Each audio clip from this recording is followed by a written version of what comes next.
तो एक question try करेंगे हम, क्वेश्चन सॉल्व करेंगे हम, जो कि है नंबर थ्योरी और अलजेब्रा का mix.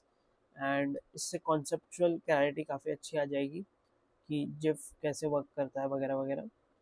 And this is one of very good question जो कि कोई 8th क्लास का बच्चा भी सॉल्व कर सकता है अगर उसको बेसिक मैथ्स इनइक्वालिटीज़ वगैरह आती है और जिफ के बारे में पता है। So let's solve this question. तो क्वेश्चन क्या बोल रहा है? क्वेश्चन बोल रहा है कि जिफ ऑफ 3/x प्लस GIF of 4/x is equal to 5। अब नोटिस करिए, हमने पढ़ा है कि जिफ हमेशा इंटीजर होगा।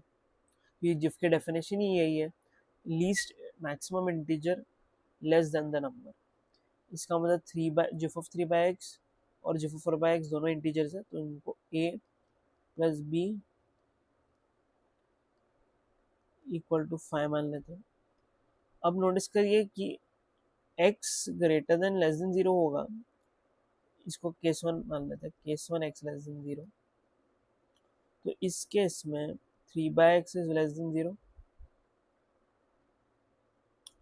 4/x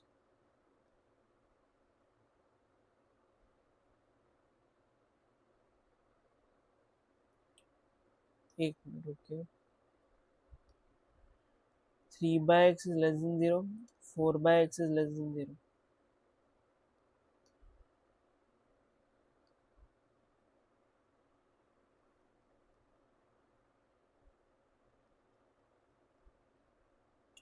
implies gif of 3/x is less than 0, gif of 4/x is less than 0। क्योंकि जिफ हमेशा उस नंबर से छोटा रहता है, और क्योंकि नंबर छोटा है 0 से, तो जिफ भी छोटा होगा। अब दोनों का सम करेंगे तो लेस देन 0। इसका मतलब कि ये केस पॉसिबल ही नहीं है, क्योंकि सम 5 होना चाहिए दोनों का। इससे हम कह सकते हैं कि x ग्रेटर देन 0 होगा। इससे हम कह सकते हैं कि GIF of 3/x greater than 0 होगा, जिफ ऑफ 4/x भी 0 से बड़ा होगा। तो इसका मतलब ये हो गया कि दोनों नेगेटिव नहीं हो सकते नंबर। इसका मतलब a and b both are positive and they are integers. तो कुछ चंद पॉसिबिलिटीज ही बचेगी। a comma b equal to 1,4 sorry 0,5 2,3 1,4 and 2,3। तो ये तीन केसेस को हमें एनालाइज करना है, 0,5 1,4 एंड 2,3।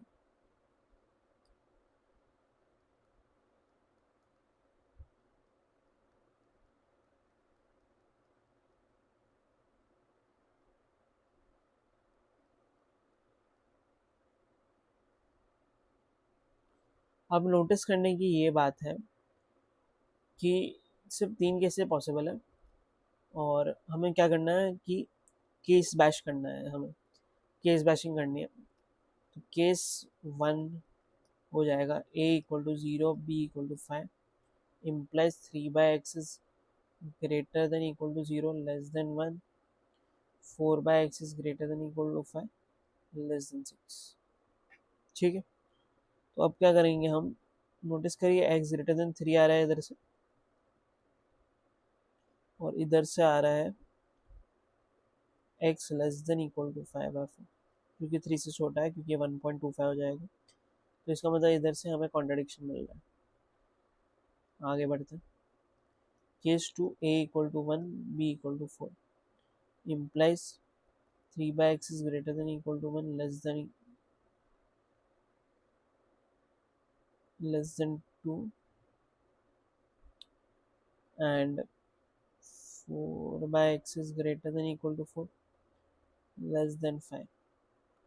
तो इस केस में भी सेम आर्ग्यूमेंट यूज कर सकते हैं कि x greater than equal to 3/2 है, ग्रेटर देन 3/2 है, और x लेस देन 1 है। इधर से x less than equal to 1 आ रहा है, और ये ग्रेटर देन 1 है, तो इधर से कॉन्ट्रडिक्शन वापस आ गया। तो सिर्फ एक ही केस बचता है, केस 3। केस 3 क्या कह रहा है? केस 3 कह रहा है हमें कि GIF of 3/x is 2, GIF of 4/x is 5 is 3।